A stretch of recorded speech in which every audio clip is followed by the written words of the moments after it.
Welcome to Deep Work Out Loud, the thinking that fuels our life, our work, and our leadership. I'm Julie Harris Oliver. This is the podcast where I sit with another professional coach and we do some work around a single concept, a piece of inspiration, a topic we've seen come up in our coaching. If we're very lucky while we're talking about it, we might get a minute to demonstrate what coaching might look and feel like, but we'll see how this goes. It's all an experiment. With any luck, you will leave with something you can apply and use in your work, in your life, or both. Today, I'm here with Karen Jones. In addition to her work as a coach, Karen is a communications consultant, partnering with organizations and individuals to support brand and executive storytelling. She is also an adjunct professor at USC's Annenberg School for Communications and Journalism. Karen is committed to fostering equitable access to education and supporting emerging leaders, especially those from under-recognized backgrounds. She is on the board of Ready to Succeed, which empowers foster-impacted college students to launch successful careers. She also serves as a governor for the Television Academy, representing the Public Relations Peer Group. Before launching the Jones Code, Karen was EVP and Head of Communications for HBO and HBO Max, where we met, where she led communications for the industry-leading content portfolio. She was a trusted advisor to the C-suite, driving senior executive communications, crisis and reputation management, and spearheading bi-coastal publicity teams. Her entertainment publicity career began as a unit publicist working on feature films. She is an alumna of Amherst College, where she earned her BA, magna cum laude, in French. Hi, Karen. Hi. Welcome. I'm so happy to be here and have this time with you. It's always odd hearing one's bio read. It feels like another person. I know. Sorry I had to do it in front of you. Before we dig in, can you tell us, what was your journey to becoming a coach?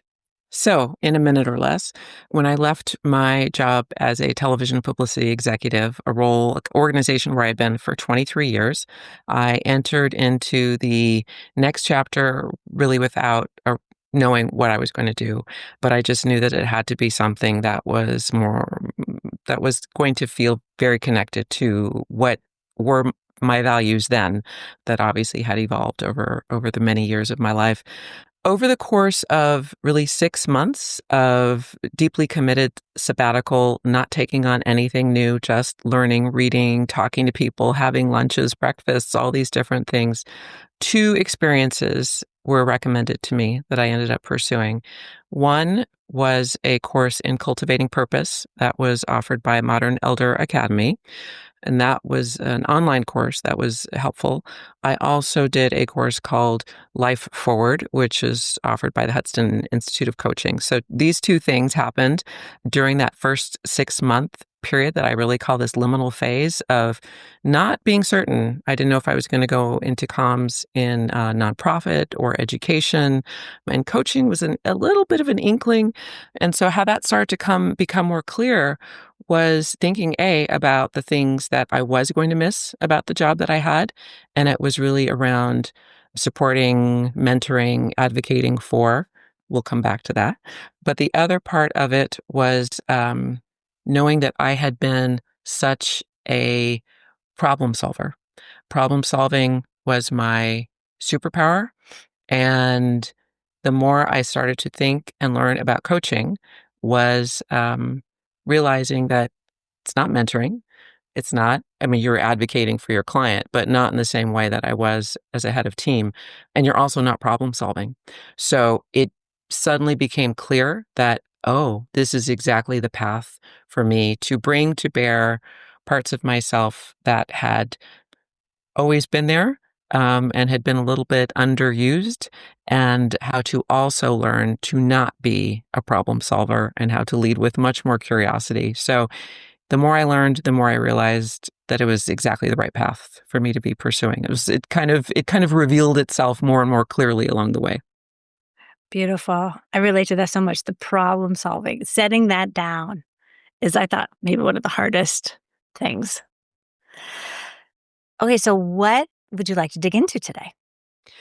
I think you probably have heard me talk about this before, and certainly anybody who has followed my LinkedIn content or who's been in a coaching session with me has heard me go on about this because I'm really fascinated by this. And so this comes from Professor Frances Frei, who's a professor at Harvard Business School, and it's this idea of the trust triangle is how she frames it, with the three points of the triangle being empathy, logic, and authenticity. And so to back that up for a moment, I believe how Professor Frei puts it is if you are experiencing a lack of trust with me, or if you are experiencing trust with me, it can usually be traced to one of these three dimensions, either being very effective or perhaps being an area of wobble, meaning an area that I am not as strong or as tapped into. And so again, those three pieces are empathy, logic, and authenticity. And that's, I just want to dig into that because I'm obsessed with how relevant it often ends up being. And and I've also been exploring my own wobble. What do you mean you've been exploring your own wobble? I know those are weird words, right? So, and again, the idea with these three pieces of the triangle, that there's one or two that probably feel like, yeah, I'm good with empathy. That comes to me pretty easily when I'm most tired or not managing. That one is going to come to me more easily. My wobbles are the ones where I don't feel it's like, if you think of a stool with three legs, which are the wobbly legs? And for me, I used to think always as if you'd asked me to diagnose my wobble, I would have said, well, I think it's logic. Not that I don't think of myself as a logical person, but I don't lead with logic. I am not someone who starts the sentence with, well, I think, blah, blah, blah, blah. I'm 99 times out of 100 going to say, I feel. So the empathy, the feeling, the being in touch with my feelings, that's always felt very strong. I get lost with remembering details. I get lost with remembering data points. I have to have a lot of notes to keep me on track. I've always identified logic as the place where I feel less secure. And then I'll just throw out the third part about authenticity, because I think this is where I am right now, is I'm really exploring that maybe authenticity has been my wobble all along. And there's a lot of layers to that, but that's kind of this like, oh, I thought it was logic. What if it's actually not that?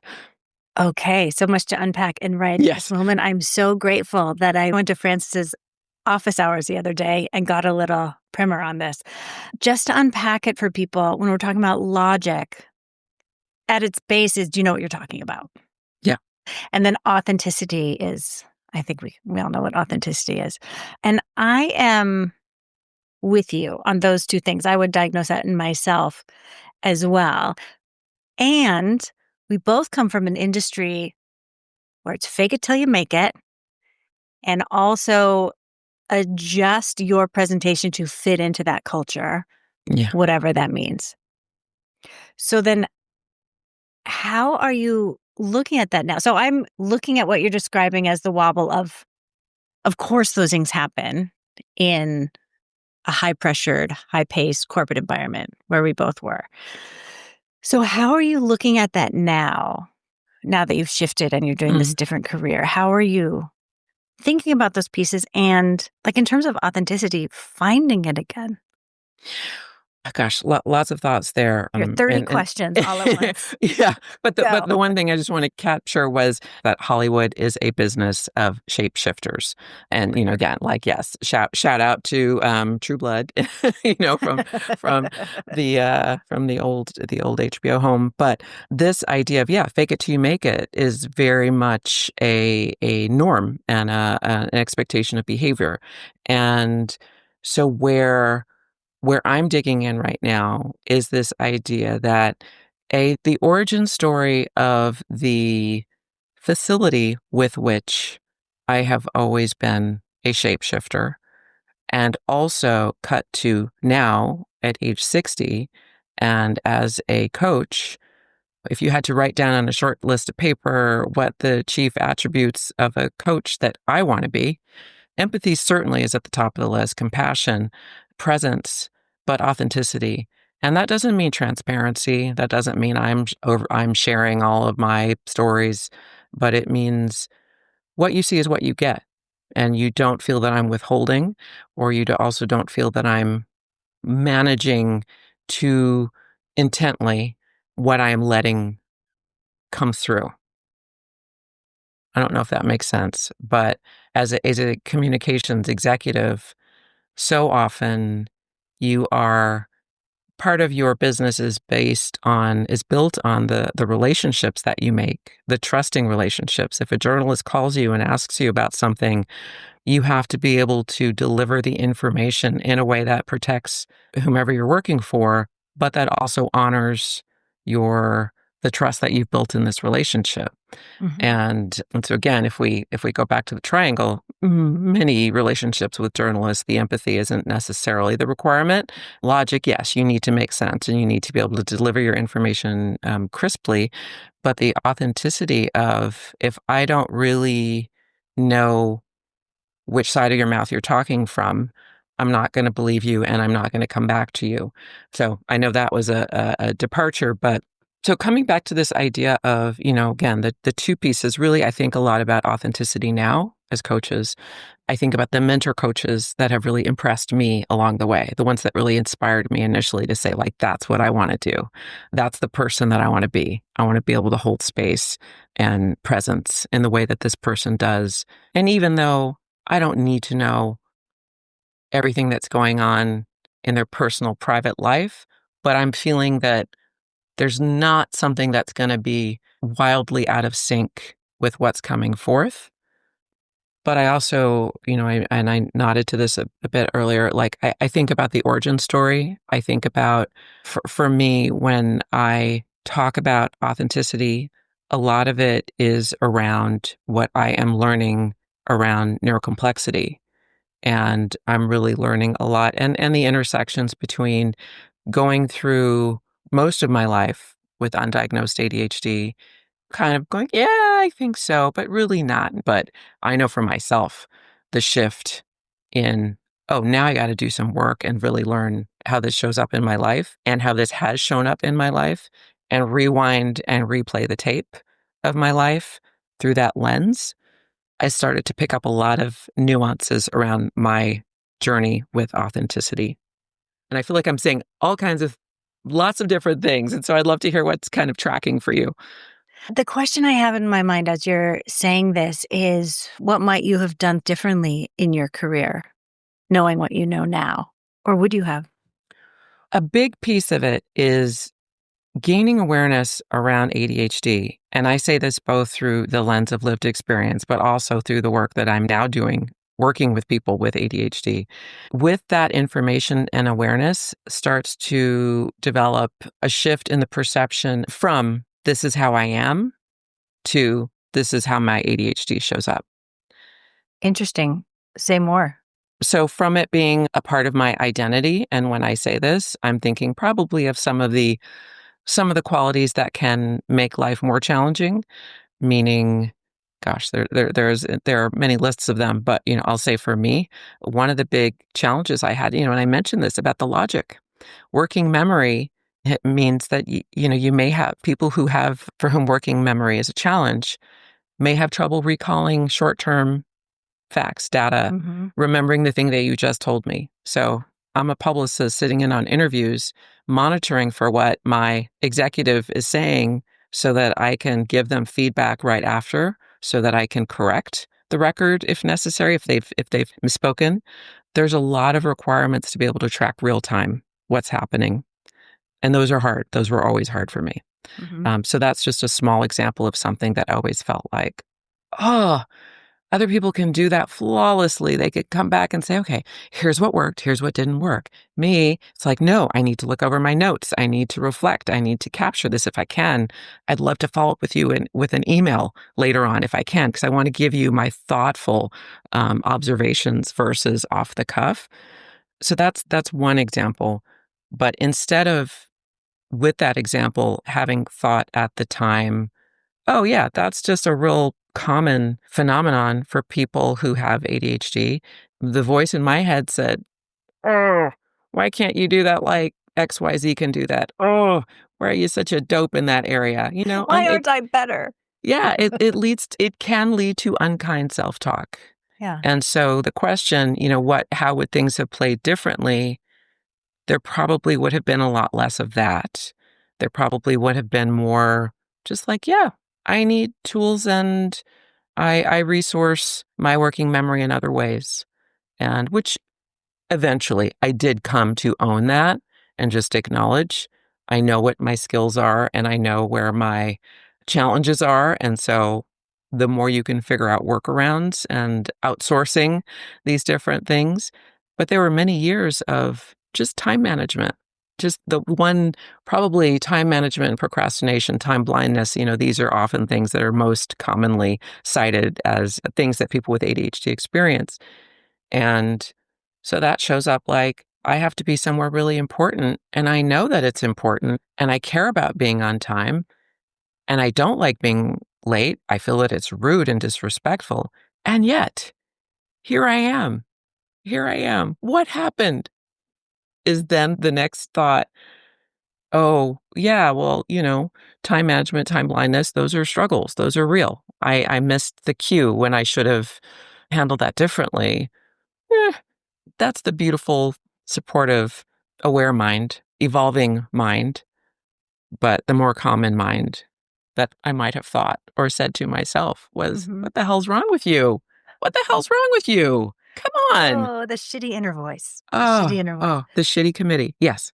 And the shitty committee. And yet, you did incredibly well in that career. And so when you're working with leaders who are still in an environment where they need to be authentic, but it may not always be safe to be completely authentic, how do you work with that? Well, that's a great thing to bring in because authenticity or feeling unsure or feeling that it's not safe to bring your full authentic self forward can be the result of a number of different experiences. And some of them may be that you have a neurocomplex profile, that you are more used to masking in situations so that people don't find out. So you're not, to your point, like, yes, I was successful objectively, and yet still I stumble. So other types of experiences where that comes forth often is if you come from any historically underrepresented community, whether you are a first generation college student who is in your first role and no one in your family has had a corporate job. And, I also work with early career folks. So I think about that lens, if you are the one only of any community in any room, not everyone, but some people experience that as a challenge to is it safe to bring my full authentic self when there's really no one in this room that I can kind of share eye contact with and feel like they might on some passive level support or validate me. So in those spaces, it is incredibly important, first of all, to give yourself grace to understand why this is happening. Because again, the first voice, ooh, my voice feels shaky in this room. Like, yes, it might feel shaky right now because you are doing something that you haven't done before and you are not feeling safe. And just owning it, whether or not that feels overly dramatic, whether that feels fully warranted, if that is what you are feeling, that is your authenticity in that moment. You're feeling. That is what you are feeling. And so putting aside the competing voices around suck it up, buck up, what's wrong with you? You deserve to be here. All of these things. It is moving through that discomfort, naming the discomfort, and knowing, like, yeah, this feels uncomfortable. Please give yourself the gift of trying to be in the room early enough so that you are not squeezing in the door at the last minute and everyone is looking up. I mean, again, I'm talking about in real life. Yeah. But even the on a olden Zoom, days. yeah, but on a Zoom, don't be the last one in. Be in for a few minutes where you can kind of like gauge and see what's happening and get the room tone, kind of get a sense of what the norms are for the space. So you're not just, flying in. The thread I feel like I want to pull right now is that added layer of the shitty voices that are telling you everything that's wrong while it's happening. And if we can just interrupt that piece of it to be present with, okay, I'm feeling this way. It doesn't mean an entire indictment on my personality and myself and my work and all of those things, which that committee can get so into and so deep so quickly. But being present with, oh, I feel nervous. Let me feel that for a minute and let it go through. And a big piece of that, and sometimes how I've thought about it, how I've worked with clients about this, is to really identify what is the source of that? Like, where is that coming from? Who is that voice? Is it an external voice? Because sometimes it's an internalized voice of someone that we know, or sometimes we want to make it an external voice by naming it and giving it a personality and giving it. People talk about your inner judge or your inner critic, or there's all kinds of different ways of thinking about it, but naming it and acknowledging that its purpose is to keep you safe. Its purpose, and typically these things come from, if you have the time ability to unpack, again, the origin story of those voices, they often go way, way, way, way, way far back in our life journey. And understanding that, I don't want to speak in generalities, so I'll speak personally because everyone's got their own origin story. For me, I had to come to the place of really understanding these are systems that were designed to protect me. These were the seatbelts, the airbags, the Helmets. earplugs, the helmets, the elbow guards, the wrist guard, whatever system. They were developed at a point in life when I needed them to protect me. And so now, as my grown lady self, the conversation I will have in my head sometimes is, thank you for showing up. I understand you are trying to keep me safe. I'm good. We're going to do this. I It's going to don't feel a need little you now. funky. Yeah. It's not true anymore. Yeah. I don't need this. But we all have different relationships with our inner voices, but I try to stay in a place of, I don't need you now. But thank you. Thanks Elizabeth Gilbert, and I think Yes. you probably have heard me talk about Elizabeth Gilbert before, who talks about fear and just says, fear can come along for the ride, but it doesn't get to drive. And thinking about these ways that these systems, they are evolutionary. These have evolved through evolution, from caveman times, cave people life. These are the most foundational. And then one more thing I'll throw out there, because this was something that I heard recently. Sometimes if you really have one of those relentless inner critics, give it a ridiculous voice, recast it, give it just some persona, that anything that gives you that ability to get some distance on it, to get on the balcony, as we share that vernacular, to give yourself a little bit of perspective on these things. So you're not in it. You're not swimming in it. You're like, no, I see you. I see you. My husband and I do a thing anytime either one of us are compelled to correct the other one, which we really don't want to do. It also can't help ourselves. We take on and we do it like in that nerdiest way, pushing up our glasses. And that helps us distance a little bit from it, but still also get in but actually. Yeah, right. Give it a ridiculous voice. I used to have a tiny little chair that I would say, you have to sit in the naughty chair, like time out in the naughty chair. You don't get to be here. You have no power here. Yes, you have no power. But again, I have evolved. The more I can love and embrace and be at peace with the different dimensions, I don't need you, and I'm not, your help is not needed here, but from a place of, I try to root it in love and gratitude. And that reminds me, let me see if I can get the 4. See, here's where my logic wobble. It's like, I love a framework, but it kills me sometimes to remember all the pieces of it. So this is something that, and I don't know who the originator of this is, but a mentor coach, Penny Hanscom, that I've worked with, has shared that we experience the world through 4 lenses: fear, judgment, curiosity, and love. And if we have a quadrant, we can agree on like which ones I can put forth pretty safely. I want to stay in the love and curiosity side. Yeah. So that means in all things. And that's hard because to be authentic, back to that, sometimes it's hard to be authentically grounded in a state of love or curiosity with something that feels toxic, harmful, dangerous, scary. It's hard. We're all navigating our own versions of this right now, and I just have to keep coming back. If I can't muster love, at least meaning with regard to someone who I might vehemently disagree with, I can access curiosity more easily. And again, those are ways for me to stay as authentic as I can to the me that I'm really working on becoming at this point in life. That really resonates with me with the curiosity piece. I find out for myself, I'm very quick to burning rage about whatever is happening. And if I can interrupt that with, let's be curious for a minute. We don't know how it's going to turn out or what is going to happen next or what things are going to be stopped. And to drop into a place of curiosity, I found is really disarming. Yeah. And yeah, we disarm ourselves. Like what's the expression? It's disarming like the bomb. Yeah. The fireball of rage or frustration. Yeah, I And the don't want to be certainty there. you feel when you're all Oh ramped yeah. up. I Oh know for yeah. sure. So to interrupt that with curiosity, I find is really powerful. I know. And then I'm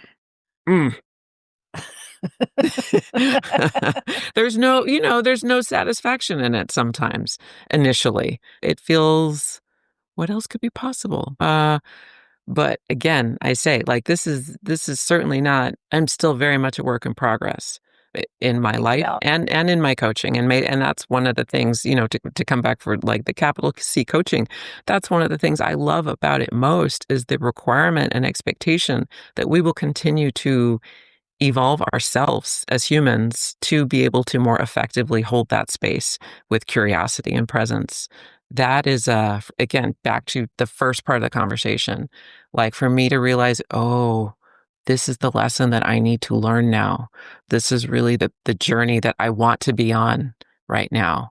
Who knows? May change. May become a professional improviser. I like doing that on the side. No, that's not that will never happen. But as a hobby, it's beautiful. But yeah, that opportunity and knowing, it's not going to come. It's not going to come easily, and it's not always going to come authentically. But the more that you can hold that stance, you're going to pave the way for more.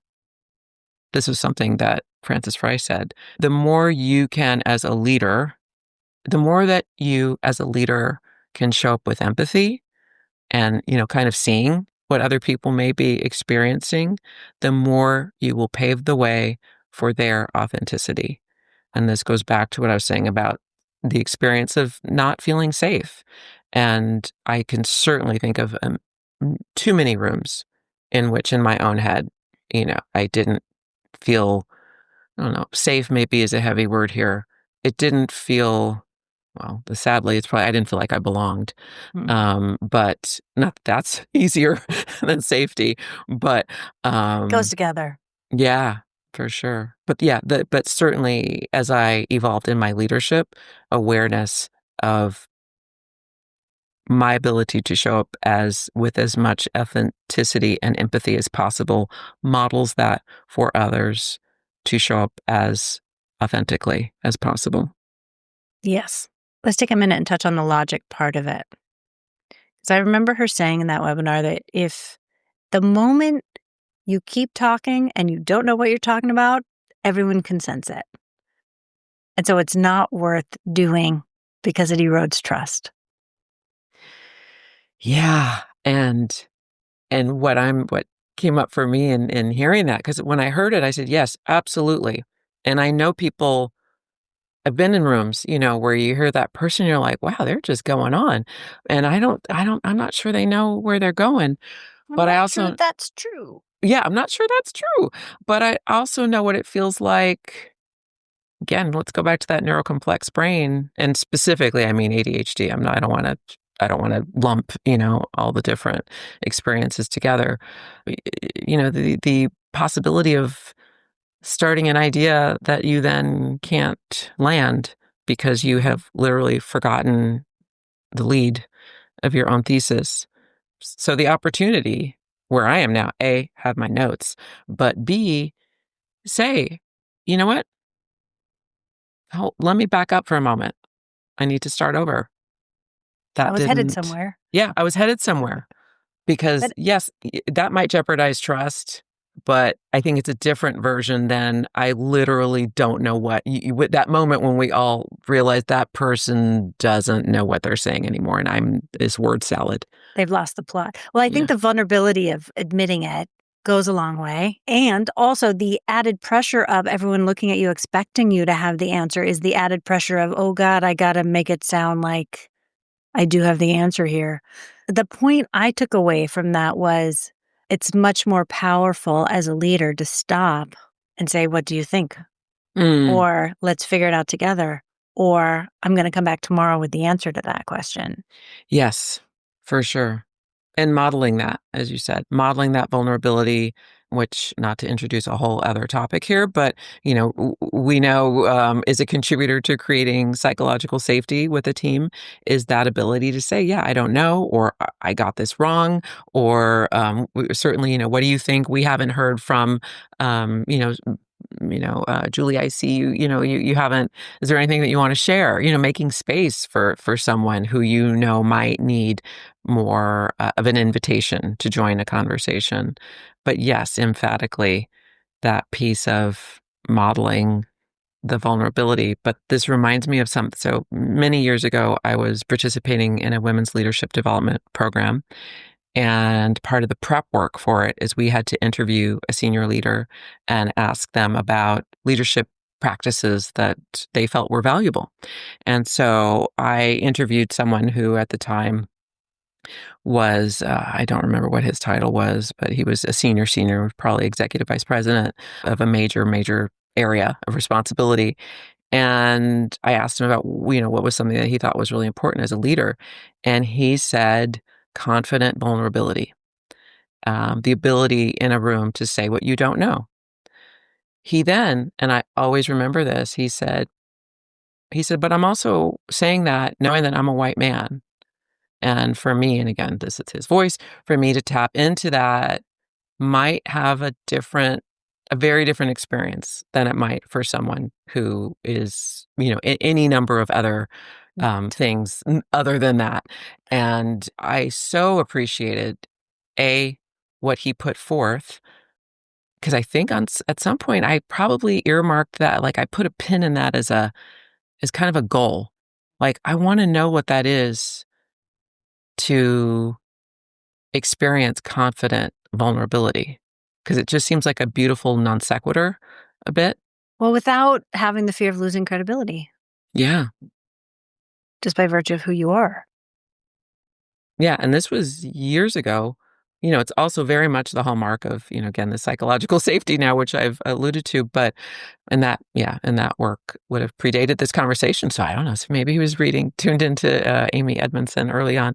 But I think some part of me, again, like I said, earmarked that as a goal, but I also appreciated how he, in that moment, modeled that awareness of his own privilege. And in doing so, created a path for me. It gave me a glimmer of something that I thought, okay, that is both modeling awareness, creating safety in the conversation. And I know that's a little bit of an aside, but I just always reflect on that conversation. Well, and I would add showing a little vulnerability, which leads to authenticity without trauma dumping or giving you too much information or anything that was too personal. It was still a vulnerable, authentic moment. Yeah, and he didn't need to testify to it. Like it just was an offering. And going back to this original idea of the authenticity wobble, there are still times that I think that a version of me is coming across, and then I get feedback that reflects that it was something, or that it was received differently. And so I'm very aware of how this shows up and that there may continue to be dissonance in my intention and how it's being received. And recently I was at a workshop and a group of, people that I had just met. And at the end of it, a couple of the women, they said, "Oh, it was so great getting to know you. It's just such a surprise. You were just such a surprise." And and I went, that was, What? exactly. Yeah. Hello. What were you expecting? I don't know. And I mean, I don't want to I can't unpack fully what they meant by that. But instantly where I went was, ooh, that sounds like something in the way that I was presenting myself, which again, it was received by them through the lens of whatever their previous experiences were and what they brought to it. But how can I? So the opportunity, the question, the invitation for me is, how can I, in more spaces, reduce the chance that someone will have an experience of me that is actually different from the intention that I want to have or the intention that I have? And that's just the infinite question, the infinite journey, and the opportunities that continue. Okay, where can people find you? Where can people find me? You can find me here in my in my office in Mid-City, Los Angeles. But my website, thejonescode.com, also on LinkedIn, where I post a fair amount about things that come up. And I have recently launched a Substack. And it is not exactly, it's not from my coach's voice. It is from my authentically Karen voice. And what it's called is So What If It's Awkward? And that is my mission, to bring that little Karen, that little awkward Karen, front and center, and give her some time in the spotlight, so that she can feel, I don't know, so she can feel like she belongs. Maybe I'm going to go follow that right now. Yeah, it's just beginning, but I'm putting it out there. Karen, thank you so much for doing this. This was so fun to talk to you. Yeah, thank you for this opportunity. You've been listening to Deep Work Out Loud. I'm Julie Harris Oliver. I'd like to thank Karen Jones for being on the podcast and sharing her story. You can reach her at the Jones Code and LinkedIn and her Substack. And if any of this resonates with you, please subscribe and leave a review in all the podcast places. If you'd like to work with me, you can find me at julieharrisoliver.com. And let me leave you with this. Where in your life or in your work do you have opportunities to show up as a bit more authentic? And what could you try? Thanks for listening. See you next time.